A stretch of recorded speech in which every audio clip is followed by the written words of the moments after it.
வங்கக்கடலில் உருவாகிறது மொந்தா புயல்.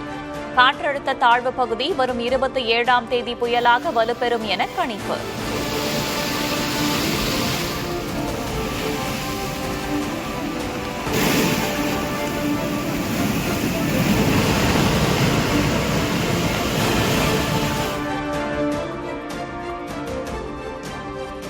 வரும் 27ஆம் தேதி சென்னைக்கு மிக கனமழைக்கான எச்சரிக்கை.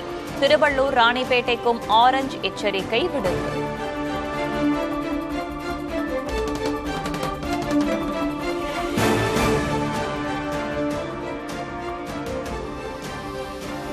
தமிழகத்தில் இன்று 6 மாவட்டங்களில் கனமழை பெய்யும். காவிரி படுகை மாவட்டங்களிலும் கனமழை.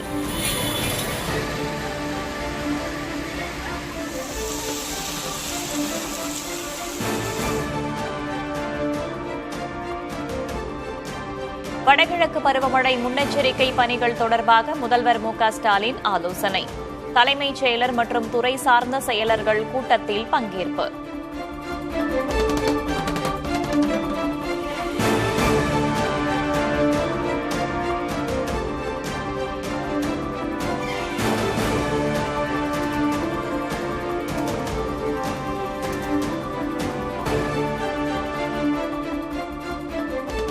சென்னையின் குடிநீர் ஆதாரமான பூண்டி ஏரியிலிருந்து நீர்த்திறப்பு அதிகரிப்பு.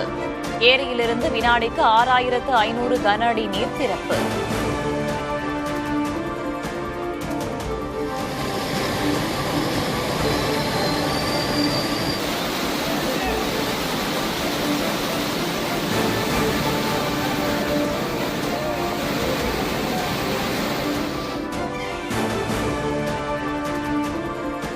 சென்னை அசோக் நகரில் சாய்ந்த நிலையில் இருந்த மரம் மீது மோதிய வாகனம்.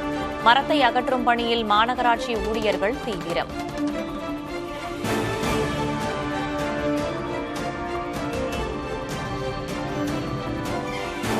சென்னை சீனிவாசபுரம் அடையாறு முகத்துவார பகுதியில் முதல்வர் ஸ்டாலின் ஆய்வு. அகலப்படுத்தும் பணிகளை விரைந்து முடிக்கவும் அதிகாரிகளுக்கு உத்தரவு.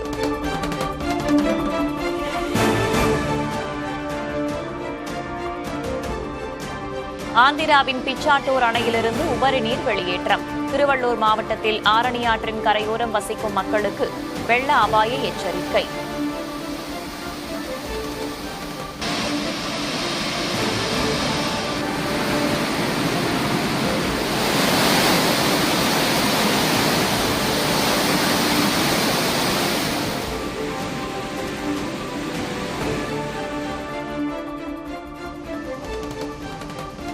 மேட்டூர் அணையிலிருந்து திறக்கப்படும் உபரி நீரின் அளவு அதிகரிப்பு. வினாடிக்கு 65,500 கன அடி தண்ணீர் வெளியேற்றம்.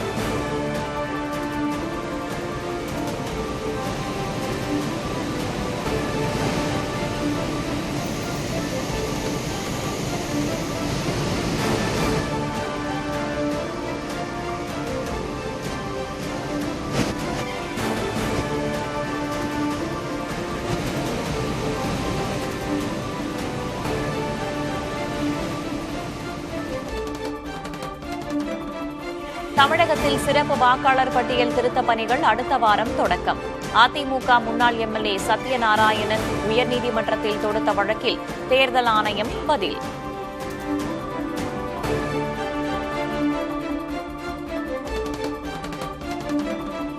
பீகாரில் 4 தொகுதிகளில் மகாபந்தன் கூட்டணி வேட்பாளர்களுக்கு இடையிலான போட்டி தவிர்ப்பு. 3இல் காங்கிரசும் 1இல் விகாஷில் இன்சா கட்சி வேட்பாளரும் வேட்புமனுவை திரும்பப் பெற்றனர். மத்திய பிரதேசத்தில் தீபாவளி கொண்டாட்டத்தின் போது கார்பைட் கன் என்ற தடை செய்யப்பட்ட வெடிபொருளை பயன்படுத்திய 14 குழந்தைகளுக்கு பார்வை இழப்பு. காயமடைந்த 300க்கும் மேற்பட்டோருக்கு மருத்துவமனையில் தொடர் சிகிச்சை.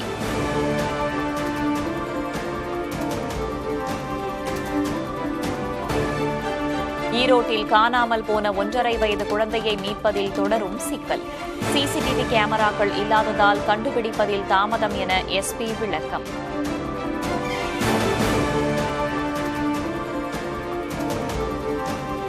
மண் சரிவால் தடைபட்டிருந்த உதகை மலை ரயில் சேவை 5 நாட்களுக்கு பின் மீண்டும் தொடக்கம். சீரமைப்பு பணிகள் நிறைவடைந்ததால் மேட்டுப்பாளையத்திலிருந்து உதகைக்கு ரயில் இயக்கம்.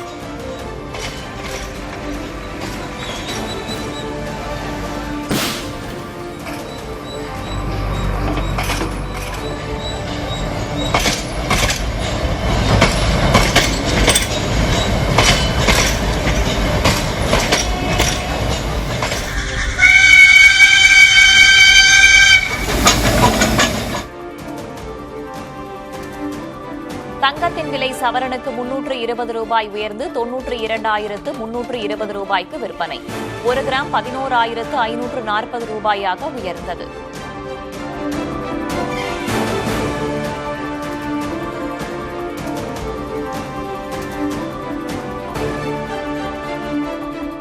தொடர்ந்து சரியும் வெள்ளியின் விலை. கிராமுக்கு 3 ரூபாய் குறைந்து 171 ரூபாய்க்கு விற்பனை.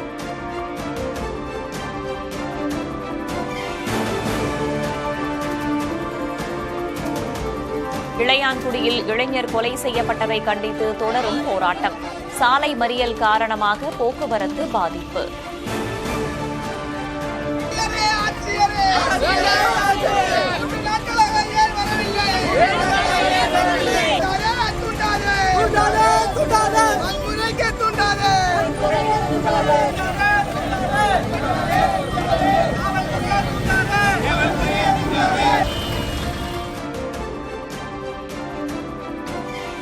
ரயில் விபத்து நடந்தால் மீட்பு நடவடிக்கைகளை மேற்கொள்வது எப்படி?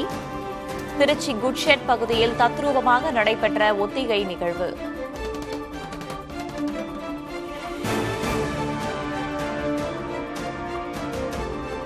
சென்னையில் தொல்காப்பிய பூங்காவை திறந்து வைத்தார் முதல்வர் மு.க.ஸ்டாலின். 42 கோடி ரூபாயில் நடந்த மறுசீரமைப்பு பணிகளுக்கு பிறகு பொதுமக்களின் பயன்பாட்டுக்காக திறப்பு. சுற்றுச்சூழல் கல்வி மற்றும் ஆராய்ச்சி மையமாக சிறப்பாக செயல்பட்டு வந்தது. காலப்போக்கில் பராமரிப்பின்றி இருந்த இப்பூங்காவினை மாண்புமிகு தமிழ்நாடு முதலமைச்சர் திரு மு.க.ஸ்டாலின் அவர்களின் அறிவுறுத்தலின்படி நகராட்சி நிர்வாக மற்றும் ராஜபாளையம் அருகே சமூக விரோத கும்பலை கைது செய்ய கோரி மக்கள் போராட்டம். சாலை மறியலில் ஈடுபட்டவர்களை கைது செய்தது காவல்துறை.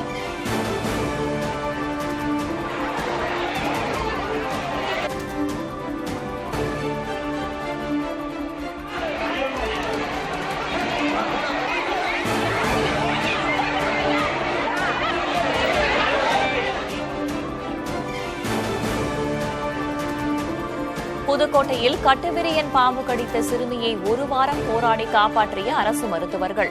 மழைக்காலம் தொடங்கிய நிலையில் எச்சரிக்கையாக இருக்கவும் அறிவுறுத்தல்.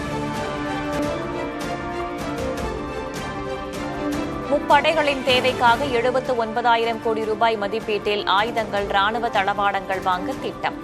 மத்திய பாதுகாப்பு அமைச்சக கமிட்டி ஒப்புதல்.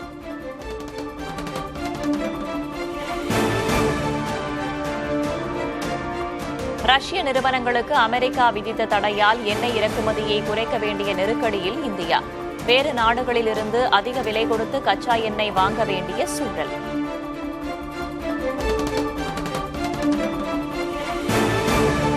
ரஷ்யா தாக்கப்பட்டால் கடும் விளைவுகளை சந்திக்க நேரிடும் என அமெரிக்காவிற்கு ரஷ்ய அதிபர் புட்டின் எச்சரிக்கை.